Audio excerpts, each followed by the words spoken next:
Elvis Presley used to make as much as $1 million per performance, but his lavish lifestyle drained his fortune, and when he passed away, he was estimated to be worth just $5 million.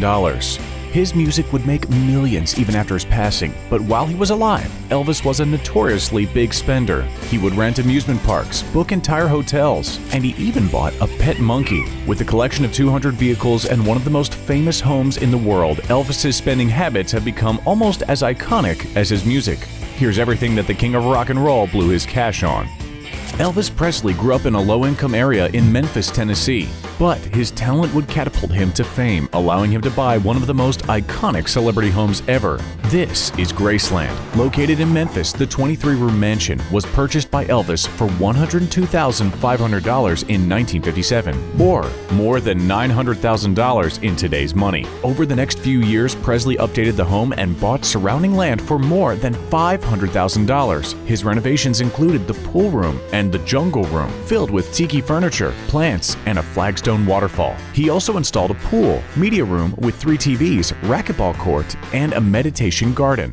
While Elvis was originally buried in Memphis's Forest Hill Cemetery, his body was moved to this garden after some thieves tried to steal his coffin because someone was offering $2 million for it. The 14-acre property has since been turned into a museum with a guest house. It's now worth around $55 million. The rejuvenation of the property is thanks to Elvis's ex-wife, Priscilla Presley. While upkeep of Graceland reduced the original $5 million left in Elvis's will to just over $1 million, Priscilla managed to grow Graceland into a successful tourist attraction and museum before passing it on to their daughter, Lisa Marie. It's now the second most visited home in the U.S. with 650,000 visitors per year, right behind the White House. The only floor never explored is the second one, where Elvis's master suite is located. It's also where his body was found, though it's reported that Nicolas Cage, who was married to Lisa Marie, got a private tour.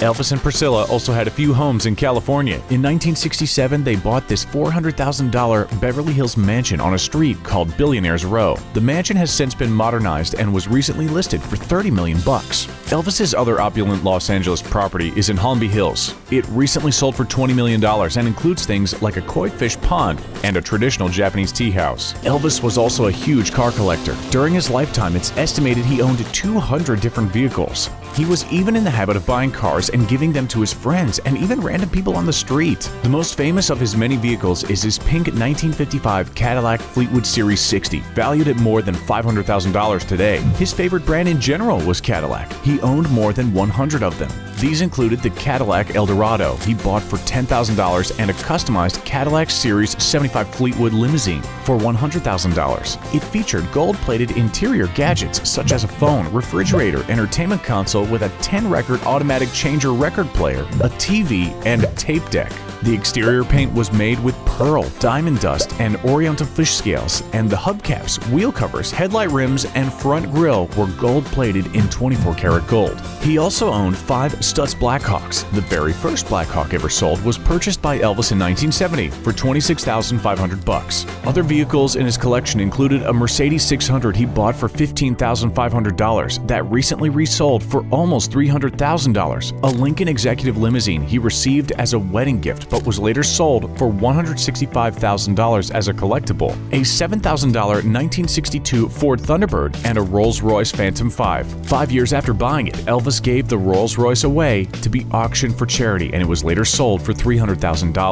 Elvis also really loved his Continental Mark II, which ended up selling for $250,000. The rock star even has a tiny Messerschmitt KR200 that he bought on a crazy shopping spree in the mid-1950s. Today, the car sells for up to $85,000. Some of the final additions to his collection were a yellow De Tomaso Pantera he got in the early 70s. The car became famous because Elvis shot it several times when it refused to start. Today, these models resell for up to $300,000, depending on the condition. One of Elvis's cars that visitors can see at Graceland is his black Ferrari Dyno 308 GT4 that he purchased in 1975 for $24,000. And finally, the last car ever purchased by the singer was a two-tone 1977 Cadillac Seville. He reportedly purchased the car for $5,000, though it sold for more than $100,000 at auction shortly after his passing. Elvis also owned his own yacht. Back in 1964, Elvis paid $55,000 for the Potomac, a 165 25-foot yacht once owned by Franklin D. Roosevelt. In today's money, that yacht would have cost Elvis about $464,000. But always a charitable celebrity, Elvis donated the boat to St. Jude's Children's Hospital shortly after buying it. The cars might be a bit excessive, but they are nowhere near Elvis's strangest purchases. Elvis regularly spent money on the Memphis Mafia, a nickname for his family and some very close friends. They partied wherever they went, and Elvis would do things like rent out the entire amusement park Libertyland so that he could ride his favorite roller coaster. He also liked to invent games to play.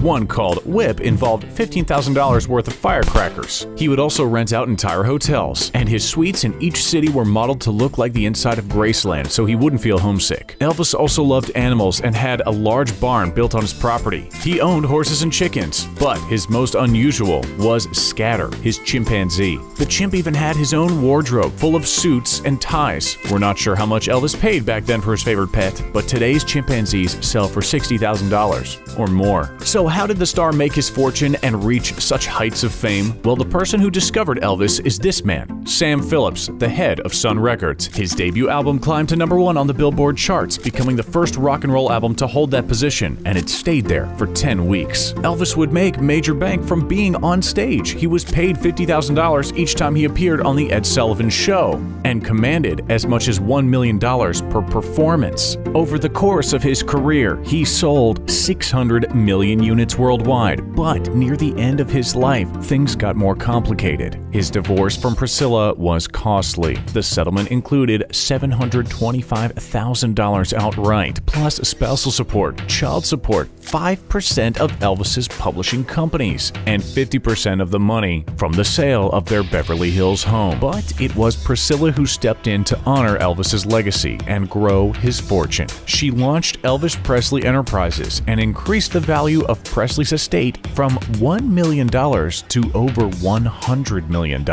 eventually handing the company over to their daughter, Lisa Marie. Elvis Presley was the second richest late artist in the world in 2019 and the fifth richest in 2020. We've got one last fact for you about Elvis. He would reportedly spend $500 each week on groceries. And he loved junk food. His favorite thing to eat was called a fool's gold sandwich, which was an entire loaf of bread hollowed out and filled with peanut butter, bacon, and bananas. Thanks for watching, and we hope you enjoyed learning about the king of rock and roll.